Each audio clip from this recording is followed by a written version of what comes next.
Hello. Hello, mister ঝানু Mukherjee বলছেন? হ্যাঁ বলছি। আপনি কে বলছেন? আমি কলকাতা থেকে জানকী বসু বলছি। জানকী বসু? হ্যাঁ বলুন। আমার মেয়ে খুন হয়েছে। খুন হয়েছে?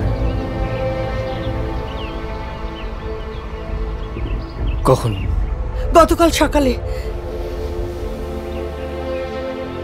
প্লিজ জানু ভাই, তোমার পায়ে ধরি, এই 10টা দিন তুমি কোনো কাজ নিও না।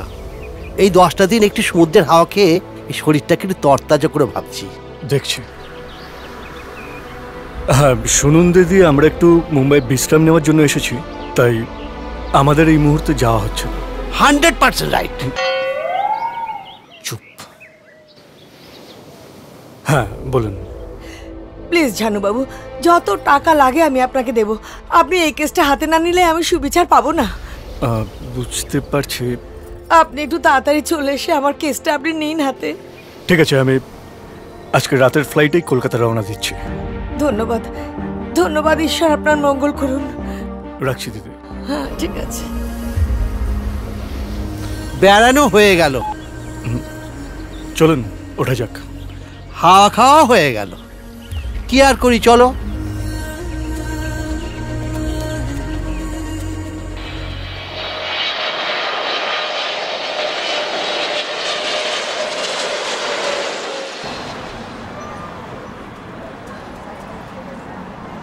জানুদা, জানকী দেবী বলে এক ভদ্রমহিলা তোমার সঙ্গে দেখা করতে এসেছেন। জানকী দেবী?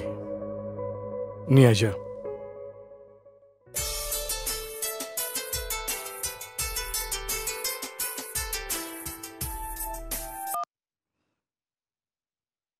হ্যালো। হ্যাঁ কুবেরদা বলুন। কি ঘুম থেকে উঠেছ? হ্যাঁ উঠেছি। ভাগ্যটাই খারাপ। কেন ভাগ্যটা খারাপ কেন? ওই যে ক্যানিং এর মাদ্রা নদীর বাতাস খাওয়া হলো না। আরে ওটা ক্যানিং এর মাতলা নদী না, ওটা মুম্বাইয়ের আরব সাগর। এই আচ্ছা শুনুন, আপনাকে একটু বাদে ফোন করছি আমি।